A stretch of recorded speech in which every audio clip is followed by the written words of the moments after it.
Good morning to those I haven't had an opportunity to speak to this morning. It's another beautiful day that the Lord has created. This morning, as most mornings, I'm going to ask a question that the Lord asks of most of us. To those of us who are older, the American society and culture is very confusing.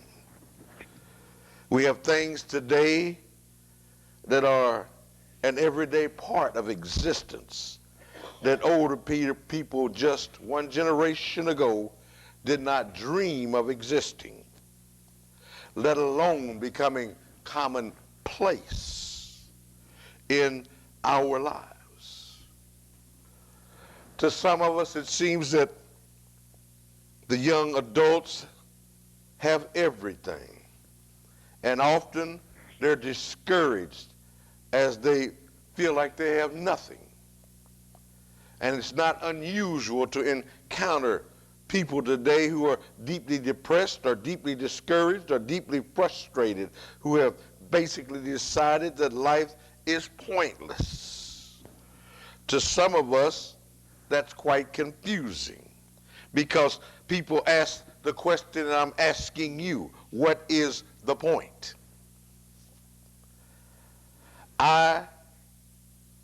When I grew up, can remember outdoor plumbing. There were very few houses that had indoor plumbing. The question is, would any of us consider buying a house without a bathroom? I can remember my grandmother, my mother cooking on a wood stove. I can remember, baking things on a wood stove, not in the oven. And that was called advanced technology. Would we consider living without an oven or a microwave today? I can remember as a child party lines to when you picked up the phone, Jesse, James, Joyce, and everybody else might be on it. We got a kick out of listening to other people's conversations, and I'm sure that they did the same thing to us. But how many people today think they can't live without their personal cell phones? I work with people that spend the day making sure that they got enough battery strength, that nobody has texted them, nobody has asked a question of them, nobody has called them. And I sit back and I say to myself, Lord, what did we do when all we had was the phone at home? We didn't worry about the kids getting home safely because we all kind of took care of each other. We didn't have kids in kindergarten with a cell phone to call us to let us know that they in their first period class. I'm just amazed at how we older people made it without all this technology.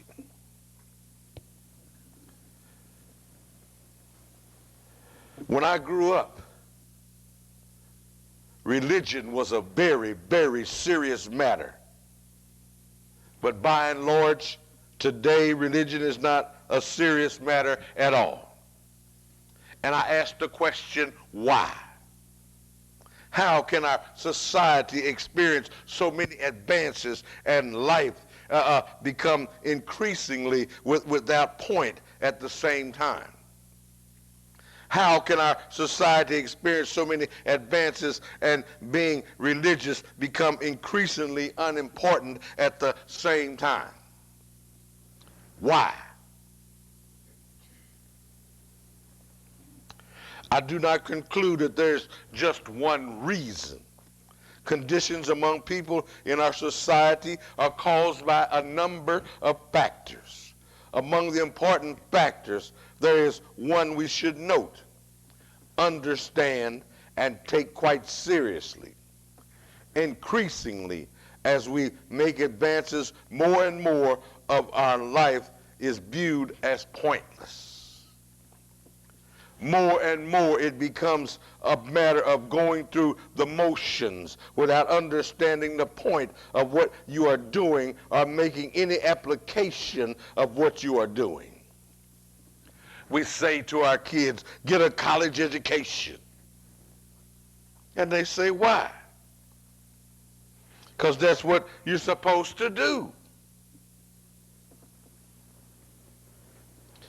We tell our kids, be sure that you get a good job with benefits.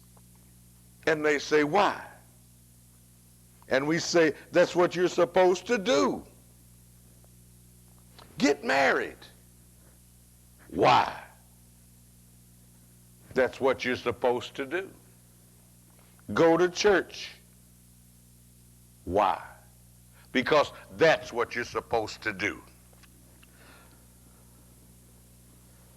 Let me bring your attention to a statement that Jesus made on his last night on earth to his disciples. John chapter 14 and verse 6. Jesus said in John 14 and 6, I am the way and the truth and the life, and no one comes to the Father but through me. Excuse me.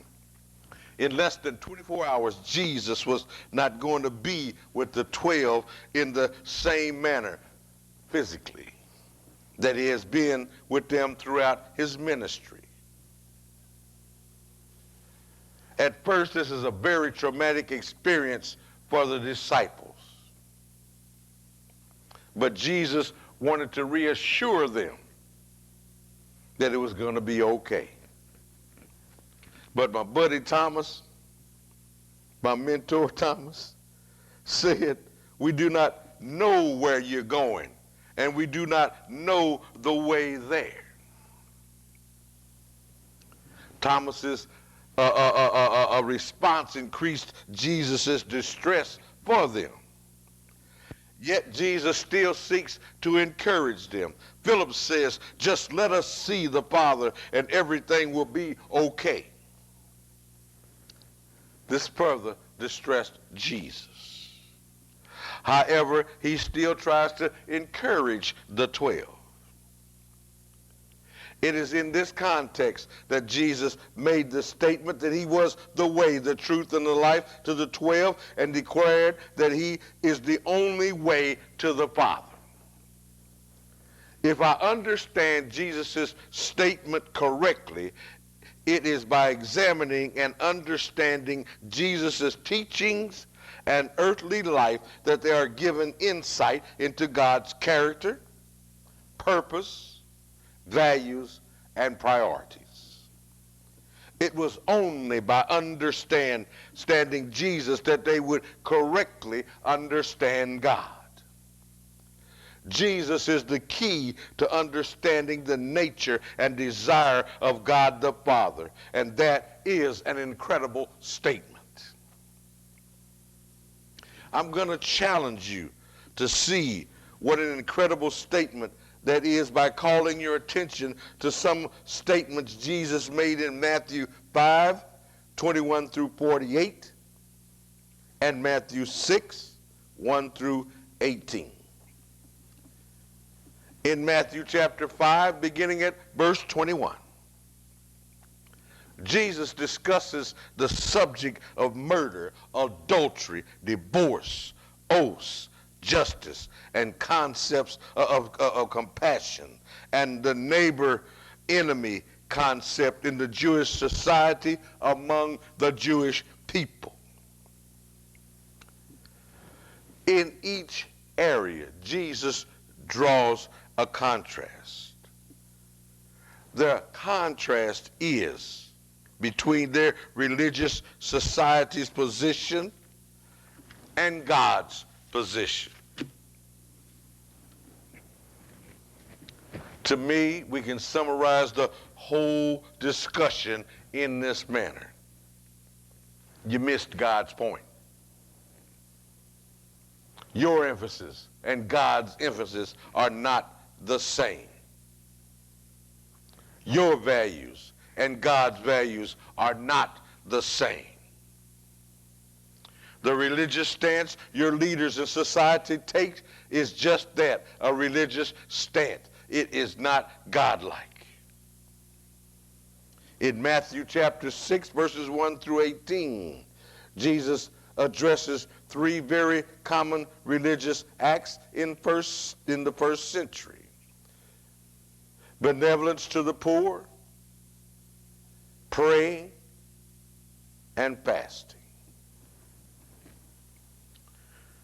The simple basic point he made in all three was the same. Motive matters. If your motive for helping the poor, if your motive for